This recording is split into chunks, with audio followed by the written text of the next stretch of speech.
Bismillahirrahmanirrahim. Assalamualaikum warahmatullahi wabarakatuh.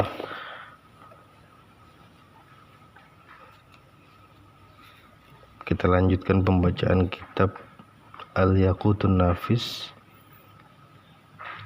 karangan daripada Syekh Ahmad bin Umar Asy-Syatiri. Bil barakah ila hadratin Nabi Mustafa Muhammad sallallahu alaihi wasallam. Al-Fatihah. A'udzubillahi minasyaitonir rajim. Bismillahirrahmanirrahim. Alhamdulillah rabbil alamin arrahmanir rahim maliki yaumiddin.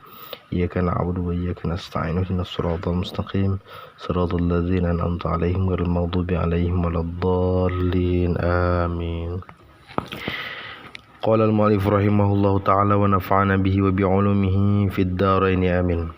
Wa qala a'udzu billahi minasyaitonir rajim. Bismillahirrahmanirrahim. Sebelumnya kita membahas syurutu wujubis salat. Maka pada kesempatan ini kita masuk kepada pembahasan arkanus salat, rukun-rukun salat. Arkanus salati ay hadza arkanus salat. Bermula ini yaitu rukun-rukun salat. Arkanus salati bermula rukun-rukun salat sab'ata asyara yaitu 17. Jadi salat itu jumlah rukunnya ada 17. Rukun itu adalah sesuatu yang harus dipenuhi di dalam salat, yaitu salat. Kalau syarat salat itu adalah sesuatu yang harus dipenuhi sebelum melakukan salat. Jadi rukun salat ini ada 17. Di situ ada catatan nomor 14 bi'addit tumaninati al-arba' arkanan wa huwa ma fir raudhah. 17 itu kalau tumaninahnya itu dipisahkan daripada pergerakannya. Artinya tumaninah itu dihitung sebagai rukun, maka otomatis ada 4 gerakan yang harus ada tumaninah, maka otomatis tumaninahnya pun juga ada 4. Kita lanjutkan. An-niyatu, yang pertama niat. Rukun salat yang pertama itu adalah niat. Niat itu adalah qasdu syai'in muqtaranan bi fi'lihi, menyengaja sesuatu dan disertai dengan niat. Itu adalah niat. Maka niat di dalam salat fardu atau salat yang 5 waktu itu ada 3 ketentuan. Yang pertama harus ada qasad atau niatul fi'li. Yang kedua harus ada ta'arud atau fardiyah ya bahasanya dalam kitab lain. Dan juga harus ada ta'yin atau menentukan salatnya. Maka kalau di dalam niat itu contohnya usolli fardhu zuhuri arba raka'atin mustaqbil qiblati ma'muman lillahi ta'ala. Qasad atau niatul fi'linya itu adalah kata-kata usolli. Jadi usollinya itu tidak boleh tidak ada. Artinya sengaja aku sholatnya itu tidak boleh tidak ada di dalam niat. Kemudian ta'arud atau fardiyahnya itu yaitu adalah fardhonya. Tidak boleh tidak ada, harus ada. Sengaja aku sholat fardu, itu. Dan kemudian ta'yinnya itu adalah nama sholatnya. Kalau misalnya sholat zuhur berarti zuhur, itu harus ada. Tidak boleh tidak disebutkan nama sholatnya. Berarti sengaja aku sholat fardu zuhur, itu sudah cukup. Qasad, fardiyah atau ta'arud dan ta'yin. Tetapi untuk sholat mutlak, sholat sunat mutlak, tadi sholat fardu, ini sholat sunat mutlak, maka itu kata musannif cukup niatul fi'li sholat, cukup usolli saja. Sholat sunat mutlak ini adalah sholat sunat hanya menambah ibadah saja. Hanya menambah ibadah. Boleh kapan aja mau sholat kita untuk menambah amaliyah, silahkan. Itu namanya sholat sunnah mutlak. Itu cukup. Kita mengatakan usolli saja sudah cukup. Atau sengaja aku sholat Allahu Akbar, sudah. Itu sudah cukup. Itu sholat sunnah mutlak. Kemudian kata beliau wa fin naflil muaqqati, dan pada salat sunnah yang di waktu-waktu, artinya sudah yang disyariatkan, sudah ada ketentuan waktu-waktunya, seperti salat sunnah Id, salat sunnah qabliyah, ba'diyah, atau salat sunnah kusuf, gerhana matahari, atau salat sunnah duha, tahajud dan sebagainya. Maka itu ketentuannya harus ada dua macam, yaitu yang pertama adalah qasad atau niatul fi'li, yang kedua harus ada ta'yin. Harus ada ta'yin. Maka berarti cukup usolli ad-duha. Misalkan sengaja aku sholat duha, Allahu Akbar, itu sudah cukup. Nah, itu adalah bagian-bagian dan ketentuan-ketentuan di dalam niat sholat. Kemudian rukun yang kedua wa takbiratul ihrami, dan takbiratul ihram. Rukun yang kedua di dalam sholat itu adalah takbiratul ihram. Takbiratul ihram itu adalah mengucapkan Allahu Akbar. Kenapa dinamakan dengan takbiratul ihram? Takbir ihram. Ihram itu bisa dikatakan sebagai pengharaman. Li'annaha sababun fi tahrimi ma kana halalan qablaha kal akli wal kalam. Karena disebut takbiratul ihram karena dengan takbir itu haramlah segala perkara-perkara yang di luar sholat, seperti makan, bicara, apalagi menggibah dan sebagainya. Nah, maka itu disebut dengan takbiratul ihram. Kemudian selanjutnya wal qiyamu fil fardi, berdiri pada salat fardu. Di sini ada kata-kata fil fardi, dalam salat fardu. Berarti di dalam salat sunnah, makanya di dalam catatan kaki nomor 3 itu yang bagian bawah, amma fin nafli falahu ayantafila ayatanafala walau qadiran qaidan. Walaupun seseorang itu mampu berdiri tapi dia memilih duduk atau mungkin dia berbaring, boleh saja. Ya, boleh saja. Tapi itu khusus di dalam salat sunnah. Tapi kalau dalam salat fardu maka wajib berdiri. Tapi itu pun juga jika mampu. Nah, in qadara, jika mampu. Jika tidak, wa illa qa'ada, maka duduklah kaifa syaa, bagaimana dia mampunya duduk. Jika seandainya duduk juga tidak mampu, maka silahkan berbaring dan menghadap kiblat, berarti bermiring ke sebelah kanan.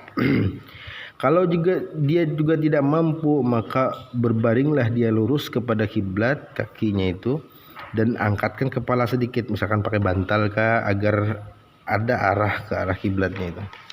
Nah, jika seandainya tidak mampu juga maka cukup mukanya yang mengarahkan kepada kiblat. Jika seandainya dia tidak mampu juga, maka cukup dengan pergerakan matanya mengisyaratkan. Jika tidak mampu juga, maka cukup dengan berjalannya rukun-rukun tersebut dalam hatinya, dengan cara dibayangkan oleh hatinya. Nah, itu adalah tentang pergerakan sholat atau berdirinya. Kemudian selanjutnya wa qiraatul fatihati, rukun yang keempat yaitu adalah membaca Fatihah. Membaca Fatihah itu adalah rukun di dalam sholat. Bagaimana seandainya orang yang baru masuk Islam dia belum mampu untuk membaca Fatihah? Nah, maka di catatan kaki nomor 4, fa in ajaza anha qara'a sab'a ayatin min ghairiha walau mufarraqatan. Maka kalau seandainya dia tidak mampu untuk membaca Fatihah, maka bacalah 7 ayat selain Fatihah, tak masalah. Apa yang ingat dari 7 ayat itu silahkan dibaca. Yang penting ukurannya 7 ayat. Misalkan qul huwallah itu ada berapa ayat tuh? 3. Nah, tinggal tambahin lagi 4 ayat lainnya. Nah, boleh. Tapi itu catatannya adalah yang memang tidak mampu, bukan pura-pura tidak mampu. Kemudian seandainya tidak mampu juga baca ayat karena dia baru betul masuk Islam, tidak tahu bacaan Quran dan sebagainya, maka cukup dibaca zikir dengan seukuran 7 kali, 7 macam zikir, 7 macam. Subhanallah, alhamdulillah, wala ilaha illallah, wallahu akbar. Nah, sudah 4 dah. Wala haula wala quwwata illa billah 5. Kemudian seperti itu subhanallah wa bihamdih 6. Kemudian tambah lagi setelah itu la ilaha illallah. Ada 7. Atau selanjutnya dengan doa boleh juga. Kemudian selanjutnya di rukun selanjutnya waruku'u dan ruku'. Nah, apa itu ruku'? Ruku' itu adalah turun dari i'tidal. Ruku' ya. Sedikit-dikitnya ruku' adalah turun sampai dua telapak tangan itu menyentuh daripada dua lutut, itu sedikit-dikitnya. Ya. Dan disyaratkan untuk ruku' itu tidak boleh bermaksud kepada yang lain. Contoh, misalkan begini, di kaki itu ada nyamuk, harusnya belum lagi ruku', tapi dia secara otomatis turun ke bawah karena kada tahan lagi dan menapak nyamuk, baru sadar, sekalianlah ruku'. Ruku'lah dia. Dari kata-kata sekalianlah ruku' itu, sambil-sambilan jadinya kan. Itu tidak cukup untuk ruku'. Jadi ruku' itu harus betul-betul turunnya, itu harus betul-betul niat ruku'. Kemudian selanjutnya juga adalah i'tidal wa tumaninatu fihi, dan tumaninah fihi di dalamnya ruku'. Ruku' itu harus ada tumaninahnya, tidak boleh seperti ayam mematuk beras. Jadi harus ada biqadri subhanallah. Tumaninahnya itu adalah biqadri subhanallah. Lebih-lebih lagi bacaan ruku' itu subhana rabbil azim, subhana rabbiyal azim bihamdi. Kemudian selanjutnya yaitu adalah wal i'tidalu dan i'tidal. Apa itu i'tidal? I'tidal itu adalah bangkit daripada ruku' tuh. Ayyauda ar-raki'u lima kana alaihi qabla ruku'ihi. Bahwasanya kembalinya si ruku' kepada posisi yang ada sebelum dia ruku'. Berarti berdiri kan, sebelum ruku' itu kan berdiri. Ruku', berdiri lagi kembali. Nah, syaratnya sama, tidak boleh ada niat lain ke dirinya itu selain niat i'tidal. Tidak boleh berdirinya itu misalkan tiba-tiba terkajut mendengar suara artinya berdiri, sekalianlah i'tidal, juga tidak bisa. Kemudian selanjutnya watumaninatu fihi, watumaninatu dan tumaninah fihi di dalam i'tidal, sama seperti tadi. Wasujudu dan sujud, watumaninatu fihi dan tumaninah fihi di dalamnya sujud. Ya, sujud, apa itu sujud? Sujud itu adalah meletakkan anggota yang 7 pada posisi sujud. Apa anggota yang 7? Yang pertama dahi, yang kedua tangan kanan, telapak tangan kanan, yang ketiga telapak tangan kiri, yang keempat dengkul kanan, yang kelima dengkul kiri, yang keenam adalah jari-jari kaki kanan, yang ketujuh adalah jari-jari kaki kiri. Nah, itu adalah 7 anggota sujud.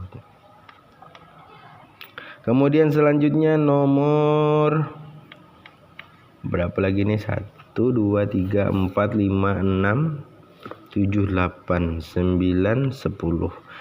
Yang ke-11 wal julusu bainas sajdataini, duduk antara dua sujud. Nah, jadi yang rukunnya itu duduknya, bukan bacaan Rabbighfirli warhamni wazbuni warfa'ni warzuqni, itu bukan. Itu sunnah. Duduknya itu adalah termasuk rukun. Kalau tertinggal maka otomatis tidak sah sholatnya tersebut. Kalaupun tertinggal secara tidak sengaja maka harus dia tambal dengan sujud sahwi dan mengulangi rakaat. Kemudian selanjutnya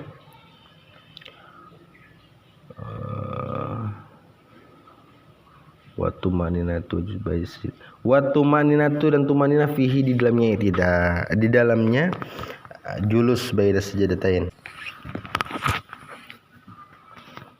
Wa tasyahudul akhiru dan tasyahud akhir. Apa itu tasyahud akhir? Yaitu bacaan daripada at-tahiyatul mubarakatus salawatut thayyibatu lillah. Jadi tasyahud akhir itu adalah hukumnya rukun di dalam sholat. Sampai mana? Yaitu sampai awal daripada sampai kepada sholawat Ibrahimiyah. Nah, itu ya. Kemudian selanjutnya setelah tasyahud akhir wal qu'udu fihi, duduk tasyahud akhir Juga adalah rukun daripada tasyahud akhir, daripada solat. Wassalatu ala nabi, dan solawat atas Nabi sallallahu alaihi wasallam fihi, di dalam tasyahud akhir. Jadi solawat di dalam tasyahud akhir juga termasuk daripada rukun solat. Kemudian wassalamu, dan salam, watartibu, dan tertib. Apa itu tertib? Tertib itu adalah taqdimu ma haquhu taqdim wa ta'khiruhu ma haquhu ta'khir. Yang dahulu didahulukan, yang akhir diakhirkan. Itu adalah tertib. Jadi tidak boleh sujud dulu, setelah sujud baru ruku', setelah ruku' berdiri baru Fatihah, tidak bisa. Harus tersusun sebagaimana rukun yang telah disebutkan di dalam kitab. Syurutu sihhati sholati, ay hadhihi syurutu sihhati sholati, wallahu a'lam bishawab. Kita lanjutkan di kesempatan selanjutnya.